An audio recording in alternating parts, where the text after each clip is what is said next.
This video is brought to you by Dr. Kristen R. Bromley's Guitar Method Book Series and Online Music Academy. Hi, I'm Dr. Kristen Bromley. Welcome to my online academy. I'm thrilled to be here helping you with playing the guitar. In this video, we're going to be playing some melodies together and some exercises together that use syncopated rhythms. So I'm going to be explaining syncopation, and then we'll be reading that standard music notation as we play those exercises and songs, those melodies that have syncopated rhythms within them, as this lesson series is all about note reading on the guitar. So it's going to be great.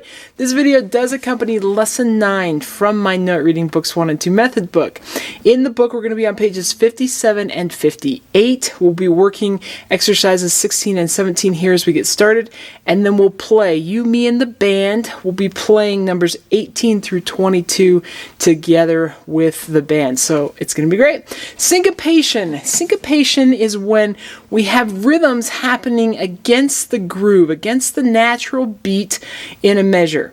So, great example up here on the board. You'll also see it there at the top of page 57. For 4/4 time, if we had a rhythm that went one and against the beat, we'd have this syncopation where we've put the emphasis, the rhythmic emphasis is going against the natural pulse, the natural beat of the measure. So like 1, 2, 3, 4, you have one and. So that's going against it. That's a great example of syncopation. We don't always have melodies that go clear across like that. A lot of times we just have pieces of it. The most common rhythm that we run into with syncopation is this one right here. An eighth note followed by a quarter note followed by an eighth note. So the eighth note would be on the beat, such as beat 1 or 3 in 4/4 time. That would be a common place to see it. You're going to have 1 and 1 and 3, 4, or 1 and 3. Or it could continue. You could also see this on 3 and. So it could be right across beats 3 and 4. But that's the most common rhythm that we're going to see. And we'll run into it here and there, and it's super great. All we got to do is get the feel under our fingers into our soul, and it makes it really easy when we see that rhythm to just go ahead and play it. There on page 57 with number 16 and 17, we see some examples showing the rhythm and how to count these. So we're going to have some practice here. Like I said, most of the time we'll be running into this on beat 1 and having 1 and, or beat 3 and having 3 and. Sometimes we do syncopate right across the middle of that measure. When we syncopate across the middle of the measure, we're almost always going to see it tied together, 2 eighth notes tied together like that, so that we can visually see where beat 3 would otherwise be. That sort of helps us with these rhythms. So that's going to be common, but there could be a time where you'd actually run into just a quarter note there, and you just have to figure that out, but it's a little tricky. When counting these, of course, you can continue to say the beat, especially as you're getting started, the beat that's hidden. So 1 and 2 and 3 and 4 and. You can continue to say it. But as you get used to the syncopated rhythms, you could actually just drop it and just say the and. So if we look there at number 16, we'll get a little practice with this. You can say the beats if you want to, the ones in parentheses, or you can skip it, whatever works best for you. But I'm going to go ahead and play those pitches as a B pitch, just because it's written there on the B line. It's just a rhythmic writing, but I'm going to go ahead and play a B pitch as we count through number 16 together. You can clap the rhythms, play it on the guitar if you want. Just say the rhythms at first, just the counting, whatever helps you. So we go ret, and 1 and 2 and 3, 4. 1, 2, 3 and 4 and 1, 2, 3, 4. Rest and 2 and 3 and 4. And we're off. So that's how number 16 works. You saw a little bit of this rhythm starting on beat 1, beat 3, and where we had syncopation going across the middle of the bar. So got a little bit of everything. Let's look at number 17. We have 1, 2, ready, go. 1 and 2 and 3 and 4 and 1, 2, 3 and 4. 1, 2 and 3, 4. 1 and 2, 3, 4 and.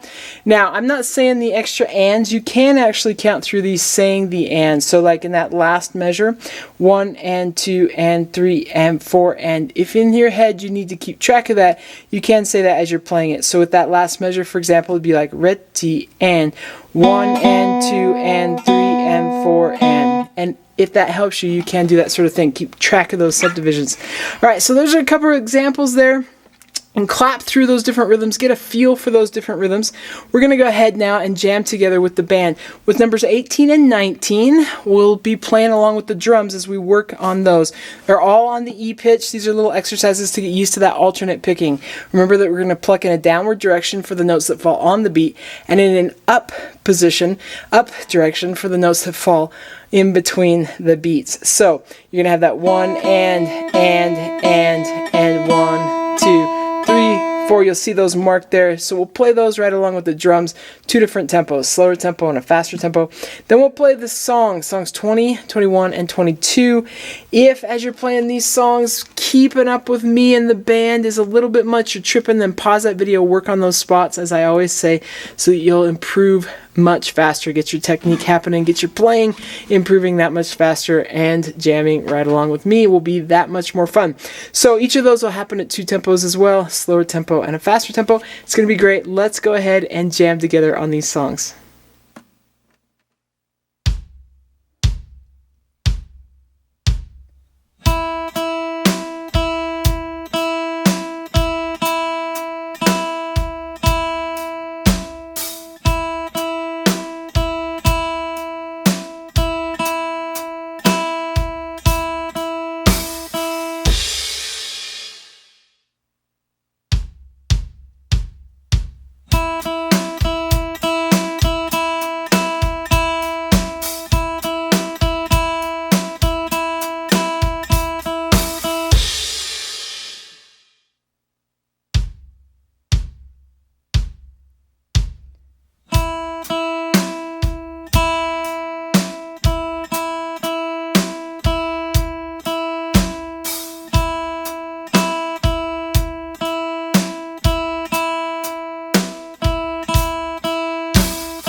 awesome. I hope you're having fun with this. As we get more complex rhythms happening in the melodies, it really opens up what can happen with the melodies, and it just gets more and more fun. As we continue in the lesson series, we're going to be heading into lesson 10 from the note reading book, working on chromatic pitches. So all the way thus far, we've worked on playing the natural notes in first position. Now we're going to start working on those sharps and flats, and that's going to be great. So take care, and I'll see you next time. Thanks for watching this video. If you found it helpful, please hit the like button and subscribe to the channel. And be sure to check out more great content. You can find more information about me and my products at kristenbromley.com. Take care.